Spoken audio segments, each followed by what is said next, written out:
You know, Google records it automatically, right, to YouTube. Yeah.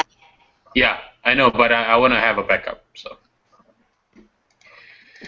hey guys, my name is Henry Gold.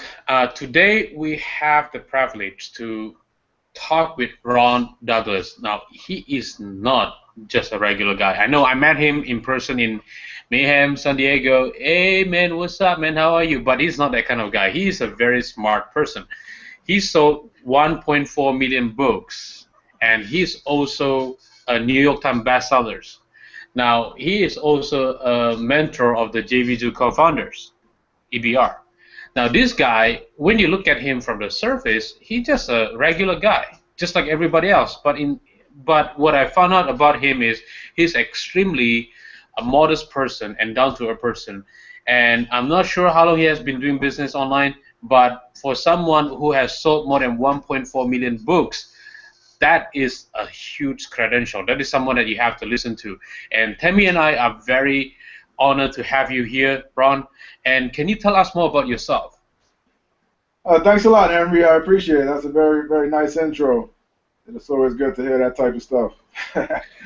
Yeah, you know, I'm just, you know, I'm a New York Times best-selling author. I started doing online marketing in 2001, and I didn't actually go full-time until 2007. And the motivation for going full-time was just to stay at home and spend time with my kids, because I was working on Wall Street for JP Morgan Chase, and I was working like 50, 60 hours a week, so I felt like I was only seeing my kids on the nights and weekends. And I said it had to be a better way. So, you know, I started this business part-time. I was doing affiliate marketing. I was promoting internet marketing related products. And I said, you know, it'd be really cool if I could find a niche that's not so competitive, and if I could get a bunch of people promoting my product instead of like depending on my own efforts to promote other people's products. So, you know, with that thought process in mind, and cooking being one of my hobbies, I started the site RecipeSecrets.net, which I went on. Is a site about copycat restaurant recipes. So for people that want to know how to make dishes from like Red Lobster, Olive Garden, Cheesecake Factory, those type of popular dishes. So really, I was just kind of piggybacking off of the restaurant names and their popularity, but at the same time coming out with my own version of those type of dishes. And it became a huge hit, and I started selling ebooks about it. I sold a bunch of ebooks on ClickBank. I turned it into a physical cookbook, and I sold over 60,000 copies self-published of those through Amazon and through my website. And I started getting a bunch of affiliates promoting my offer through ClickBank. And I, you know, for the people that didn't buy the offer, I offered them free sample recipes, and I started building a big email list from it. And then in 2009, I got a book deal with Simon & Schuster, which is pretty easy to get because I already had an established track record of sales, I already had a following that I had built up online.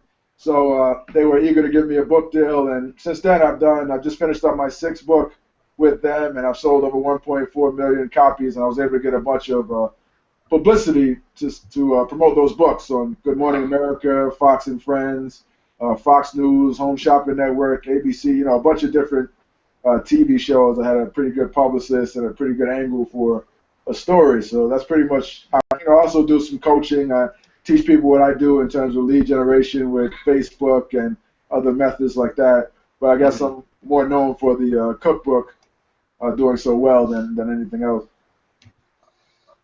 Wow. Is that like the end of the conversation? Yeah, I know I probably just rambled on for about like. No. I mean, is this the end of the interview? Because I have no clue what to ask you except like, how did you do it? That was the short version. That was the short version. Well, let me ask you this. Like, okay, now you're talking about some big numbers here, like 1.6 million copies sold. That's a big deal. In how long does it take for you to sell 1.6 million books? Well, it's funny, you know, to sell 60,000 self-published books, which I was, you know, getting all the profits from. I did that. I started RecipeSecrets.net in 2003. So between 2003 and 2008. So it took 5 years to do that. And then, you know, with Simon & Schuster to sell another 1.4 million books or so, that was between 2009 and today. So that took another 5 years. So yeah, 10 years total, I suppose. But Oh wow. it's amazing. What took me 5 years to sell, they did that really in the first, 90 days or so of the book being published because their distribution is so large. But obviously it's a book deal, and I'll only get royalties from it, so I'll probably get something like 8%, 7.5, 8% of all the sales, but still, some nice royalty checks from it. Hmm. So let me ask you this. I know we talk a lot that you are New York Times bestsellers and you've been in the many major news station and so on. But my question to you is, um, like, how did you get started? Like, what makes you decided like, this is the way to go. This is the way it's supposed to be. Because you had a job in a J.P. Morgan, and then that is a good job. I mean, you're in New York, right? Right. Yeah. And if you're talking about New York and um, J.P. Morgan, we are talking about six-figure income here on your salary. Now, how is that like possible? You decided to quit the job, and before you quit the job itself, you were working 60 hours. How did you like put more time for your own business at the time? Right, right. Well, I'd like to tell you that one day I just stormed into my boss's office and just said, "Screw this job, I'm out of here." But no, no. I mean, I was doing this part time, and I was building it up. But when I left there, I had 150,000 subscribers already. When I left Oh, there, I okay. had a site that was making sales, and I was actually making more from my business than I was from my job on Wall Street. So it was an easy decision, and I didn't just quit. They laid me off. So I just kind of never went back to the corporate world. So Okay. I don't know how courageous you deem that to be, but I just never went on another interview, and I just focused on my business Uh-huh. 100% of the time instead of nights and weekends. So let me ask you this. So you on 2007 you decided like, okay, this is it. I'm gonna just focus on my business completely, right? Now, before that, you did you have any major challenges that you face in your business? I'm pretty sure a lot of businesses, when they want to get into the certain level itself, they must have challenges and they must have obstacles. What kind of obstacle? What was your obstacles that you faced in your business? Well, there were many, many obstacles. I mean, just the basic learning curve, learning copywriting, learning persuasion, learning how to sell things Hmm. online was an obstacle. Um, learning the technical aspect of it, how to put up a website, how to host a website, how to, buy a domain name, all the stuff that goes into the technical part of it, how to do customer service and that type Hmm. of thing. I would say, initially finding my niche was an obstacle because I was kind of just throwing stuff against the wall to see what stuck. And even when I jumped into the cooking market, which is one of my hobbies, and I started RecipeSecrets.net, I had no idea it was going to do anything. I just said, okay, well, this would be an interesting thing to put on ClickBank to see if people can promote it and I can make some sales and see if I can get other people to promote it and just to see if I can make some sales in general. So, I mean, that was an obstacle finding my niche. There's so many obstacles, but, it's just life. That's just how it is. I mean, Hmm. the key is, though, each obstacle makes you stronger. Each obstacle gives you another arrow in your quiver to kind of fight that business battle. And each time you find an obstacle, you overcome it and you learn something. Now you've got that skill, you've got that experience, and now you move Hmm. on to the next step. So business is just a series of obstacles and a series of challenges, but anything worthwhile is the same way. I see. So let's say if you go back to do it all over again, right? Let's say what would you do differently? Because a lot of new people that listen to this call, they probably attended Mayhem or wanted to attend Mayhem, or maybe they are completely new. What is your suggestion for those newbie if they want to become successful? I'm not talking about like selling 1.6 million books in 5 years. That's not possible for them. But maybe like a big selling like 60,000 copies like you did. Well, I would say you need to find an angle. Find something that people want to buy. That's Hmm. the main thing. And once you have that, everything else becomes easy. Don't try to like reinvent the wheel. Try to find a niche where people are passionate about, buying things. People are already buying stuff. Don't try to go into something where there's no buyers and think you're going to create a market for it. You don't have a budget like Apple to come in with an iPad and change the game. Like if you have a budget like that, yeah, you can do that. But if you don't have a huge budget, go where the action is, go where the money is, go where the market is hot, and then find an angle, find a different angle. Like if you could, it's just basic marketing 101. If there's a product out there selling, if you could sell it differently, if you could differentiate yourself on, whether it be price, whether it be quality, whether it be speed, whether it be service, find another angle, do it a little differently, put your own spin on it, and that there's a market for it already. And then from there, it's just a matter of positioning it, a product, in a certain way that people want to buy it. Find a problem that people are having, provide a solution. I mean, one of the things I tell people to do, and from my training as well, is I have this 3-step process. First thing is find a problem people are having, right? A problem that they're passionate about, a problem that they're willing to spend money to solve, or an interest. It could be an interest that people are really passionate about, like maybe hobbies or sports or something like that. And find out something that they're interested in learning related to that interest. Then give out a free sample, a free product, a free ebook, a free report, a free video, a free presentation, something for free to get them a taste. Just like you go to the mall and they hand out these free samples and it makes you want to buy the dish that they're giving free samples for. Give them a freebie and then have a product that you can sell. So your freebie that you give away should tie right into your product. So it's like, if you like this freebie, this is just a sample of the product that I have, and the product is going to take you where you need to go. The freebie is just to kind of whet your appetite, to solve a specific problem, to help you, give you kind of results in advance. But if you're really interested in this particular, solution, then you need to buy my home study course. You need to buy my coaching, or you need to buy my info product, or you need to buy whatever my widget or whatever it is. But you give a sample of that, get people in for free, and then you can run traffic to that freebie. It's a lot easier to get people to give away stuff for free and get people to see that than it is to try to get them to buy something directly, because nowadays people want to get to know you and know that you're an expert, and you can demonstrate that expert in that fashion, your expertise in that fashion. Okay. Now, before we go to the volume number 2, which is we're gonna talk in detail stuff, right?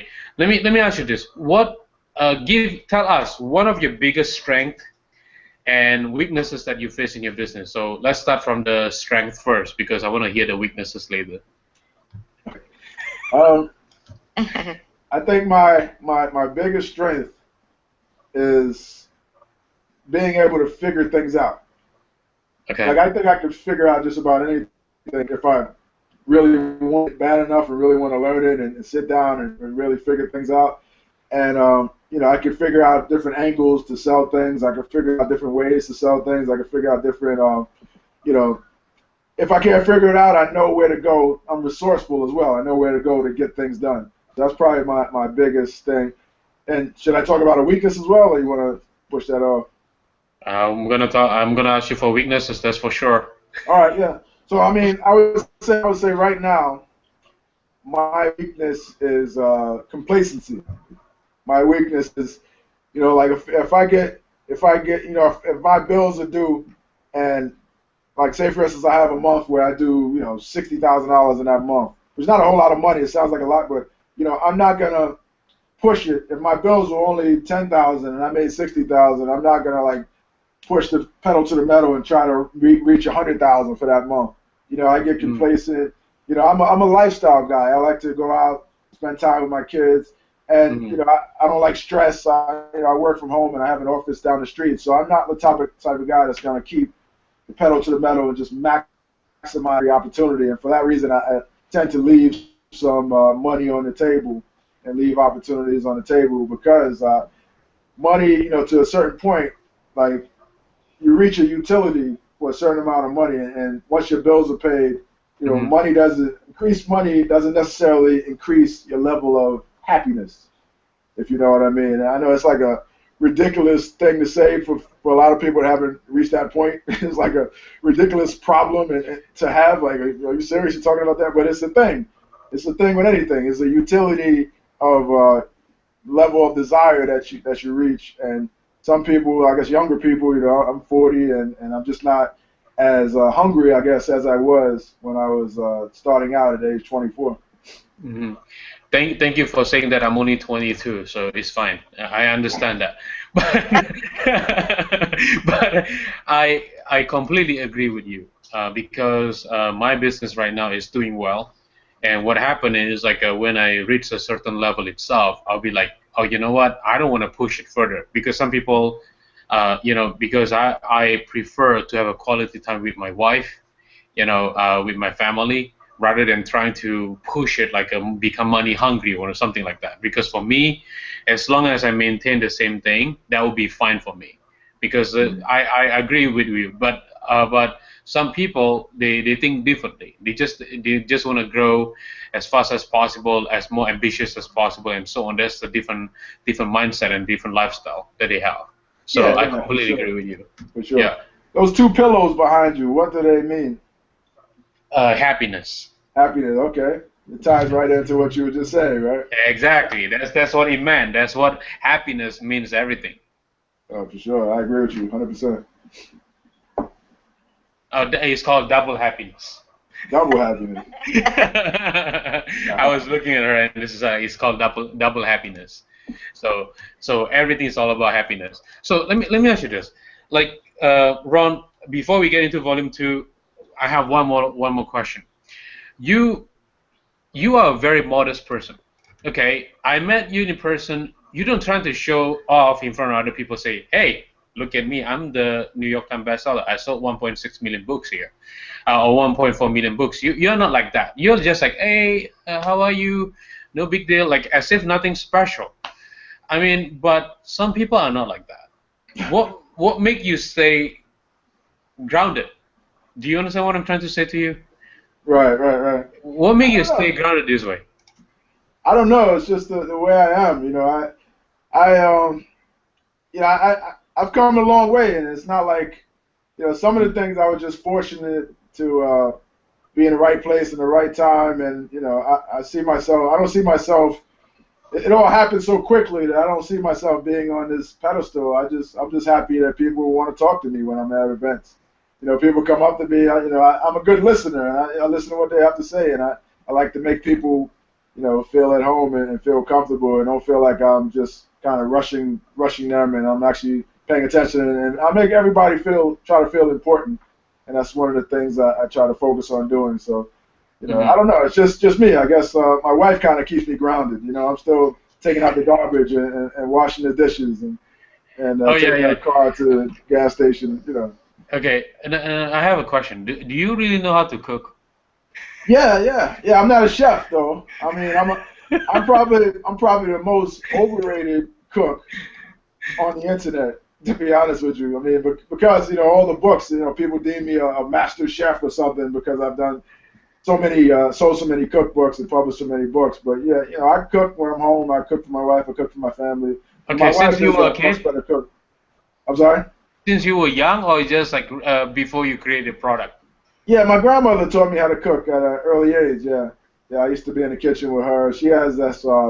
She's from Okay. Savannah, Georgia, down south, and she has this like southern flair to her cooking. She used to make like, gumbo and collard greens and fried chicken and things like that. So yeah, I definitely Hmm. know how to cook. I probably shouldn't be eating the stuff that she taught me how to cook, but yeah. Wow, wow, wow. I know it's dinner time, so I'm kind of a little bit hungry. But well, that's all for now for volume number one. We're gonna get into volume number two. Stay tuned, guys. So let me share this with you. On the volume number two, we're gonna talk about relationship building. We're gonna talk about traffic, and then we're gonna also go in details on grilling Ron on what he does to become very successful. All right, thank you so much, and I'll see you guys on the volume number two. Take care. Hold on. Give me 1 second, Ron. Okay. Okay. Okay. Let me just save this first. So how is Yankee? Yankee lost, and then you are not happy today? Yeah. Yeah, I'm not a huge baseball fan, but yeah, I'm more of a Mets fan than a Yankees fan. But I just was able to get tickets from a friend of mine. We had some pretty good seats too. So it was Oh, a beautiful day in New York. It was cold last week actually, but today it was just gorgeous. 75 degrees, sun out, not hmm. a dark cloud in the sky. Perfect day for a baseball game. So where do you reside? Like near Queens or Brooklyn? Long Island. Oh, Long Island. Okay, okay, okay. Yeah, so Yeah, it's pretty grew up in nice. Queens. Yeah. So you grew up in the community itself? I grew up in Queens. Yeah, I grew Oh up wow. Wow. in a town called Jamaica, Queens. Oh, that's where I usually go all the time. I go to Flushing all the time. Okay. Every Yeah. 2 weeks. Yeah, every Oh 2 weeks yeah. I go to Flushing Oh okay. because that Yeah. place is a second Chinatown actually. In Yeah. the Yeah. yeah Downtown Flushing. Yeah. yeah in the future I'm probably gonna stay in the Bayside, New York. I'm probably move from Boston to Bayside, New York. Yeah. Bayside is really nice. Yeah, yeah, It's yeah. expensive. Really expensive too to live in Bayside. It's cheaper than Flushing though. Bayside cheaper than Flushing. Okay. I guess it depends on what kind of place you're looking for. Yeah, yeah, yeah, yeah. All right, we're ready for volume two. Okay. Yeah. All right, hold on. Hang on a second.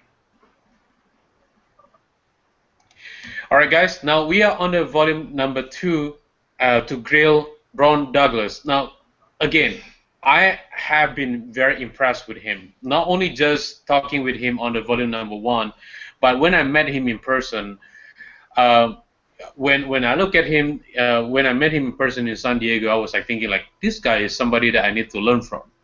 Now, when he did the presentation on stage, I was blown away, and he was able to use simple Facebook marketing to build more than 50,000 subscribers. That's for me is impressive because I myself am able to build subscribers, but not utilizing his way, which is by utilizing by utilizing Facebook alone. Now let me ask you this: what are the two biggest things that you pretty much know if for let's say if someone is completely brand new, if they want to become successful, what are the two biggest skills that they need to expert in order to make money online? The two biggest skills, I would say the Yeah. first one is definitely being able to build an audience. Being able Okay. to build an audience of people who are interested in a certain topic, being able Hmm. to, know what they're interested in and be able to target that audience and being able to create your own traffic. Okay. Having a source, whether it be an email list, whether it be a Skype group or a Facebook group, or whether you have regular visitors to your blog or YouTube Mm. subscribers, you need an audience because traffic is expensive. So you have to, if you're paying for traffic, you want to be able to capture those folks, get them into your funnel, your circle, get them interested in your content or what you have to offer, and have an audience. I mean, that's the main thing because then you could generate your own traffic for free. So a lot of people that listen to this call, here's what happened, Ron. Most of them are depending on the traffic from joint venture partners. They are not depending on like a Facebook or you have a certain skills, right? You know about Facebook advertising, you know some search engine advertising and so on, or media buying advertising and so on. But not a lot of people know your skills. But what is the important about networking or maybe getting a joint ventures and so on for your business? The importance of networking and joint ventures. Yeah. Yeah, I mean the importance of that is there's no traffic like JV traffic. You could buy Mm-hmm. traffic, but those people don't know you. And it's a process of them getting to Mm-hmm. know you and trust you. But when you have Mm-hmm. people promoting your product, those people already have a relationship with the Mm-hmm. people that are visiting you. So you get that warm traffic. You get recommended traffic. You get people coming to your site in Mm-hmm. a frame of mind where, okay, well, this guy recommended him, so he vouched for him, so he must be good. So you get Right. that different mindset when they land on your landing page than you would in pretty much any other source outside of like maybe publicity if the media Okay. recommends you, and that's a different type of warm Mm-hmm. traffic. So which one is more important, like the to create the traffic on your own or the JV kind of traffic in your Well, perspective? Because you are a guy probably don't need the traffic from probably don't need the traffic from everybody. You can generate your own traffic. You can do your own things like You can use Facebook or other SEO or Google AdWords or Bing or anything like that. So how important it is the networking part? Which one is more important to you? I would say being able to get your own traffic is more important. And the reason is networking, you're always limited by the number of people you know, right? The number of people you network with, or the number of people that actually see your offer and want to promote it.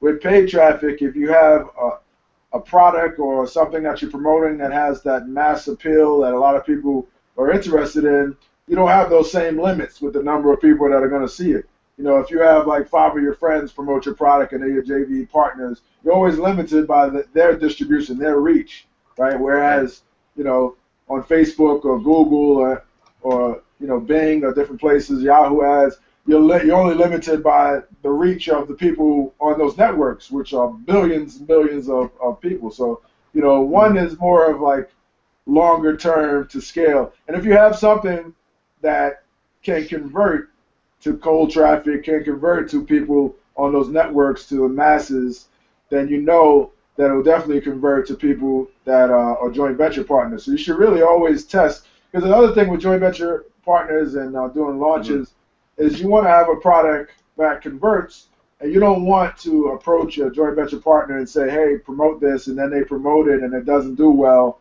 and you need to spend some more time tweaking that offer to make it do better. No, you want to test it on your own first with your own email list and with your own paid traffic to tweak it, test it, and make sure that it's converting before you start asking for favors from other people. So then when you approach people, like, it's a totally different thing to approach someone and say, hey, man, can you do me a favor? I have this offer. Can you promote this for me? How does it convert? I don't really know how it converts. That's a whole different thing. So that's asking for a favor, right? You want to be able to approach people and say, hey, man, I got this offer. I made 500 sales with it. It's killing it. Do you want in on this, right? So now you're doing them a favor. Do you want to get in on this while it's hot?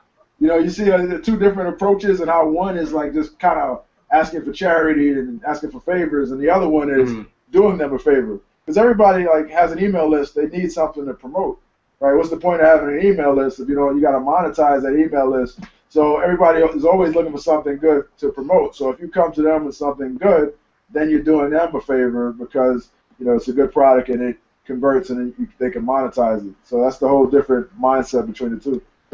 Okay, so you mentioned that everybody needs something to promote, and can you tell us what are the things that they look for? I mean, before they say, okay, I'm going to promote your products. Right. Well, first they want it to be a product that is not going to get them a lot of heat from their own email list. If they're going to recommend it, obviously you want it to be a product that's good, a product that does what it says, a product that helps their audience, a product that's not going to get them a lot of complaints, not going to have a high refund rate, something worthwhile promoting. And then the second thing after that, obviously, is how much money is it going to make me? Does it convert? Does it do well? If I send 1,000 people to see it, how much money can I actually make from it? So, it's the quality and then obviously the financial concerns. Okay, so talking about this, like in the I'm not sure in the recipe industry, but in the IM industry, let's say basically what they say is like I scratch your back and you scratch my back kind of things, right? But let's say if some marketers decided to come up with a product, but the product is not high quality enough, what is your thought about this? If they come to you say, hey Ron, can you help me to promote my stuff and so on, what will you react to this? Yeah, I mean, if it's a product that you don't think is good, then I wouldn't risk my reputation promoting it, because that trust with your own email list is a huge asset. And if you promote something that's not really that great, that's causing a lot of complaints and causing you to lose that trust with those people on your email list who are buyers of things that make you money, then it's not worth it. If they're really your friend, you would tell them, like, listen, here's what I think you need to do to make this better and improve the product maybe, and I'll consider promoting it, but I don't think my email list is a good fit for this, and let me know when you have your next product or something like that. Now, what if this person insists? What if he says, like, Ron, if you don't promote this, this is it. Oh man, it'd be it then. Whatever, man. And nobody does that. If they're your friend, nobody's gonna do that. They might say it to think it to themselves, but no, you just promote the next thing they have, or whatever. Okay. Man. It doesn't happen to that degree. If they're really like a close JV partner, they understand. If you don't think it's a good fit for, because I mean, it works both ways. Like if you give them something that's crap, they shouldn't have to promote it either. So.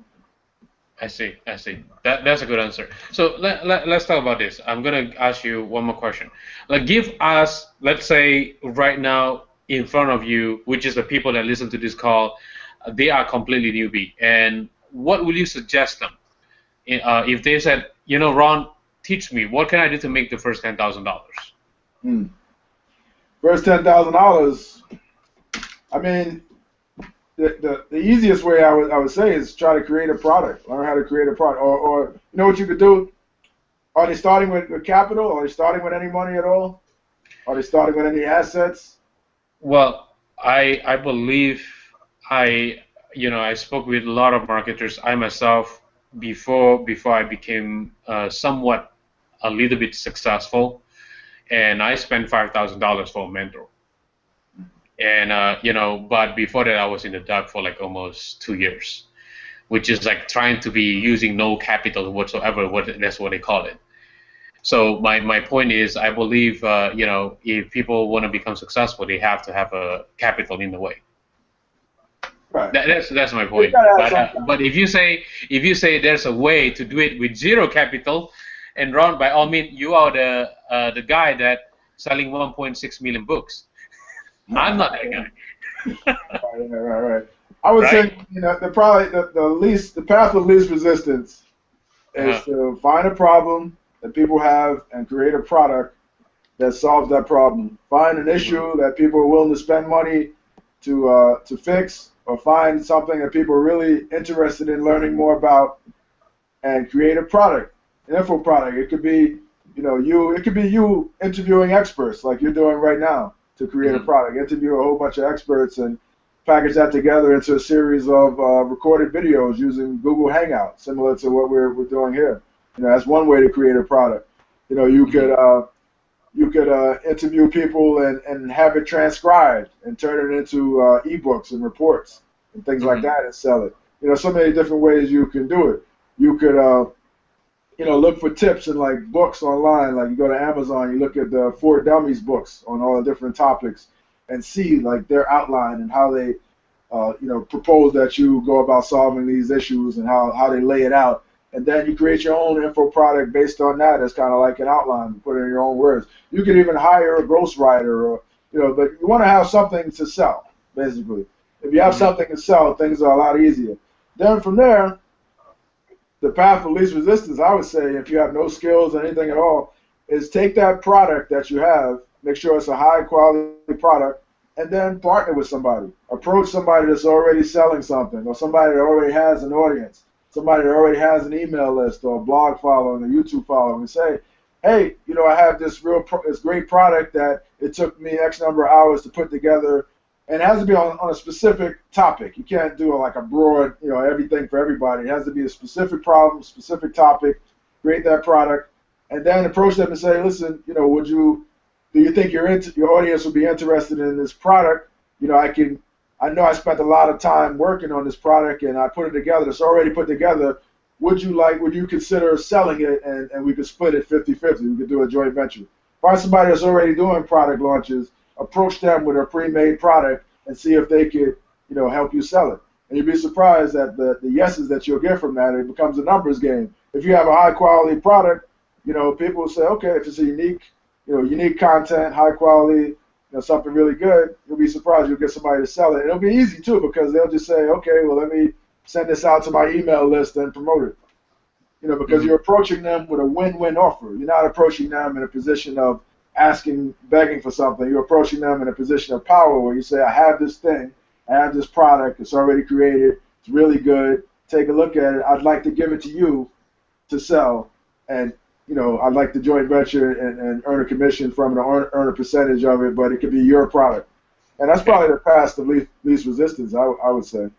So what if right now you're coming from the perspective if this guy doesn't have any money at all, but he has some time for it. But what if this guy has $1,000 to spend? If you have $1,000 to spend? Yes. Yeah, I mean, I would do the same thing and maybe get a software created if you have money to spend and approach somebody. You probably can get somebody to sell your software, to partner with you on a software easier than an info product. You know, if you have $1,000 to spend, you could also build your own email list, like I was talking about in the first segment. You know, put up a page offering something for free, spend some ads, get some traffic to it, build up your email list, and then sell them a product after they get your freebie. You know, give them a sample of what you're offering and then sell them the full version. If you have a book, you know, give her out a free chapter of that book and then make a great offer like, okay, well, if you buy the book, you can get the whole book. You know, if you like that chapter, get the whole book, $5 off. You know, like it's just the same concept. Give a sample, sell the full version. If you have $1,000, spend the money and get traffic to it. You know, at 50 cents a click, you can get 2,000 people to see that offer. Wow. Wow. Is there anything else that you want to share with the audience? I know you have a great course that has to do with Facebook and so on. Is there any way they can get their hand into it, or anything like they are able to ask you to help them out? Let's say just in case they want to sell 1.6 million books. Yeah. You could reach me on rondouglas.com, RONDOUGLAS.com. You know, you can contact the contact form right on rondouglas.com. And yeah, I'd be eager to, you know, I like helping people with this type of stuff. I like talking about this stuff. I mean, I barely even looked at any notes or anything. This is all just the top of my head because I've been doing it for so long, and it's just my thing. Like, you know, I'm into this stuff, so I like talking about it, and I like helping people with it for sure. I mean, I would say one closing thing that I would say, and I gave this analogy to a friend the other day, is like this whole, you know, internet business and publishing and making money online. It's a whole mindset shift. It's a mindset shift away from, you know, the traditional. You have to punch the clock, and you know that's how you generate money. You know, this is no clock to punch. There's like no limit on the amount you can make, and it seems risky to give up those steady paychecks. But in fact, it's a lot less risky because you're in control of it. You can control how much you can make. Whereas you go to a job, you know, that can be pulled from you any day because your salary is that person's expense. You know what I mean? And then one day they decide I'm spending too much money. I would like to make more profit, and then your expense, your salary is on the table as somebody that could be cut. So if you think about it in those terms, it's a lot more risky to do that than it is to control your own destiny, have your own business. And the second thing I would say is having a business, like we were talking about baseball earlier, and I just went to a Yankees game. It's a lot, having a business in a lot of ways is a lot like baseball, right? So you have to, so you think of each opportunity that comes at you as a pitch. So these opportunities are coming at you, and you have to step up to the plate. Everybody's watching you, everybody's judging you, you know, but you can't care about that at all. You have to step up to the plate and swing and try to get a hit, try to get a home run, and you're going to strike out more times than not. I mean, if you hit 30%, if you get a hit 30% of the time, you're a Hall of Famer, right? So 70% of the time, you're going to strike out. But that shouldn't matter because you know that if you keep swinging that bat, eventually you're going to get a hit. And then eventually you might even get a home run. But, you know, eventually that's the way to win the game is to not care about striking out, to step up there, take those opportunities one after the next, and have full confidence that the next one you get is going to win for you. It's going to be a hit. So that's the approach you have to take. Wow. Wow. Coming from someone like you, I mean, that's awesome stuff. I mean, I can only say I agree completely with everything that you say. You just have to keep trying it until the end. Like if it doesn't work out, it has to be done this way. You just keep trying until you hit the home run. That's what you need to do in life.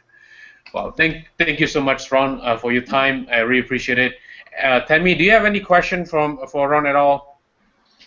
Well, I guess the question that I would ask, and I certainly don't expect you to give everything away here, Ron, but it's very impressive that you were able to get 50,000 plus subscribers with Facebook. but I know that a lot of people struggle with Facebook. Can you give them just a few of your tips and then tell them where they can buy that product from you? Right, right. Well, the product is not really on the market right now. I'm going to be opening it back up soon. It was kind of like a private coaching group. You can contact me on rondouglas.com, and you can sign up there, and I'll let you know when it's opened up again for the coaching and for the info product. But yeah, I mean, a few tips on Facebook. Facebook, I would say, is all about having the right targeting, right? It's a game of targeting. It's a game of finding the people who are interested in your product, in whatever you're selling. I would say that with Facebook, you could target people who like a certain page, who like a certain interest, people that are certain demographic. But at the end of the day, the main thing is you want to know what your customer avatar is. You want to know what the person who is most likely to buy your product looks like, what they're interested in, how old they are, what devices they use. You want to know everything about it. You want to know their demographics. And then, because, you can run Facebook ads and target everybody and get a ton of traffic, but that doesn't mean that you're going to make a lot of money, because you have to sift through a lot of people that aren't really qualified, aren't really interested, before you find people that are interested. So the more you know about your actual customer, the better you can target to just those people who look just like your customer, people who act and think and have the same interests as your particular customer. And once you know that, it makes the Facebook marketing game a lot more less cumbersome, less difficult, and less expensive, I would say, as well. And the other thing I would say about Facebook ads is to get real cheap, like inexpensive but high quality traffic from Facebook, you can use content, right? Because Facebook is a content network. It's a market where people are sharing content, and they don't really want to see your ads, to be honest. They want to see content. That's what they're on there. They're scrolling and scrolling. They want to see something that compels them, something that they're into. Like with cooking, I share free recipes. With anything, you can share free tips, or you can share free samples, or whatever. Something that gets them to stop, look at your ad, and say, okay, I like this, right? And then you can get them to a page where you give them whatever they click to get, right? And then from there, once you have them to your page, you can retarget those people. When I say retargeting, what it is everybody that visits that page, you have a special line of code on your website or on your blog for everyone that visits, so that Facebook knows to add those people to a list on Facebook where you can advertise to those people that visited your site already. So then you can run ads to those people that already visited your site. Maybe they came to your site to see a blog post or a video or some type of content. Now you have them as your custom audience, is called your retargeting audience. Now you can run ads directly to get them to sign up, or directly to get them to buy. Now if they click those ads after seeing your site the first time, it's a stronger acknowledgement that they're interested in your product, because they already visited the site. Now they're clicking again. Now you're getting them back to your site, so that's the second visit. Now they're more likely to actually, get on your email list or buy your product. And those ads to audiences that you control, like those retargeting audiences, like custom audiences where you upload a file of customers to your Facebook ads account. You can create what's called a lookalike audience based off of a customer list that you uploaded to Facebook. Those type of audiences that you own give you, the best quality traffic, in my opinion, and the least expensive traffic, because they're your list that you're kind of marketing to already. So those would be my two tips on Facebook advertising. Yeah, because I saw basically, like, let's say if I go to eBay and trying to look into certain laptop or anything like that, or iPad, and when I click on it, and all of a sudden eBay also doing retargeting as well. Oh yeah. In which that, yeah. In eBay, which that, Amazon, any car dealership, go to cars.com and then come back, look at an Audi whatever, and then come back, look at an Audi A6, and then come back to Facebook, and you'll see an ad, Audi A6. And it'll be like, a lot of times you can get a discount that way too. Go to RoyalCaribbean.com, look at a cruise to the Bahamas, then come back to Facebook, and you'll see an ad, 50% off cruises if you book by May or something like that. So exactly. They know you've been there, so now they're retargeting. So if you ever see those ads following you all around the internet, that's what they are. It's remarketing ads. And if you don't want to see those ads, you probably need to clean your cookies. off your computer. And it's kind of tempting to go back to that website again, trying to look into the same stuff again, and then like trying to buy it. It's kind of very tempting because you just like saw it one time, and once you click on it, it's just like, I think I really need to get this. I really think I really need to get this. It's kind of having that kind of feeling all the time that you need to get this, you need to get this, and then sooner or later, it's just a matter of time before you just buy it. Right, and the other thing is, if the average person doesn't know how that works, doesn't know the process of remarketing, so retargeting, so they see your ad now in all these different places, all these different sites, and they're like, well, it adds a lot of credibility because like this person must be important. Now I'm seeing this ad everywhere. You know, each time you see the ad, it seems like the site that it's coming from is endorsing that particular product in the back of their mind because they see it on this site, they see it on that site. They're like, wow, this guy's important. Let me go ahead and buy this. It seems good. The other thing I would say is like there are different types of retargeting ads you can run based on what pages of your site someone lands on. So if someone goes through with an order, like tries to make an order, tries to check out, but then doesn't complete their order, then you can run an ad to them saying, hey, you know, you didn't complete your order, maybe you missed a step, contact us, or, you know, come back here and finish your order, something like that.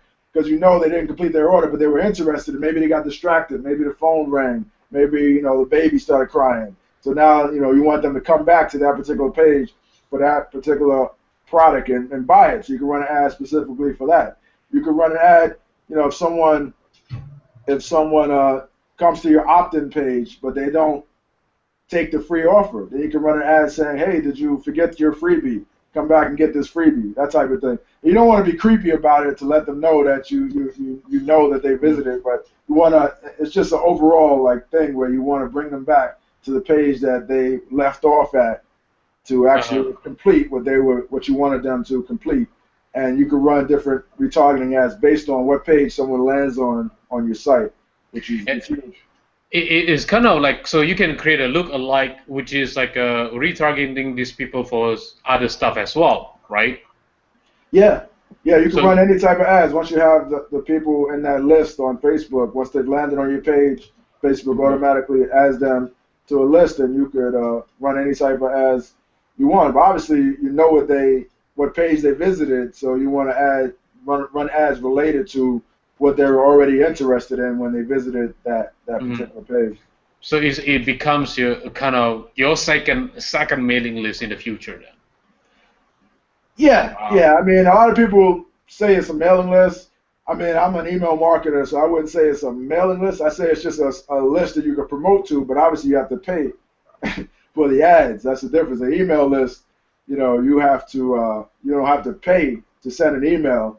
You know, you just pay your monthly charge for your autoresponder service, like a constant contact or something. But each email you send, you should have to pay for it. That's the difference with Facebook retargeting. But Facebook retargeting is kind of cheaper too, right? Yeah, it's cheaper than running to an ad to an audience that you have no relationship with at all. Yeah. Well, I don't want to spill all the beans here because that's kind of your secret stuff. You know, I'm pretty sure the audience already got enough information. That's just the tip of the iceberg. That's my sample that I'm giving you guys, and there's a lot more. Sample, huh? So it's kind of appetizer. Now, are you trying to put me into the main dish now, or the? Yeah. For the main dish, you can hit me up on rondouglas.com. Right. Well, thank you so much, Ron, for your time, and thank you guys for listening to this information itself. Make sure you hit Ron, get to know him. He's a modest guy. I'm not sure he's going to answer your message that much, though, because he's going to be on the baseball all the time, but I'm pretty sure he will, because I was talking with him on Skype and so on, but you really need to follow this guy. Ron is a very humble guy, very modest, but yet he's very successful. The way you talk is like, oh yeah, I just sold 1.6 million books. I'll be happy to say, oh, yeah, I just sold 1,000 copies. You know, that's the difference. So thank you so much, Ron, and take care now. All right, thank you. Take care. Okay, hold on. 1 second. One more second. Okay, give me 1 second, okay? Okay. Yeah. I don't want to spend more of your time. I'm just going to do the blooper. Okay. Uh,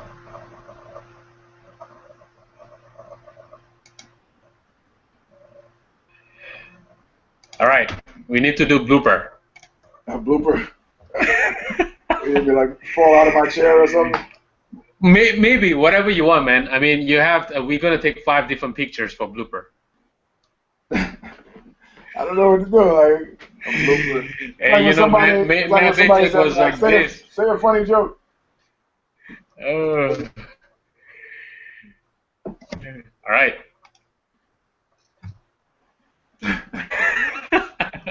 Hey, hold on. Take more, man. You need to have 5 pictures. Hold on. 5. What else? All right. Okay. Put down a little bit. One more. Oh no, it didn't cut. One more time. Don't move. Oh, that way. Okay. Yeah. Okay.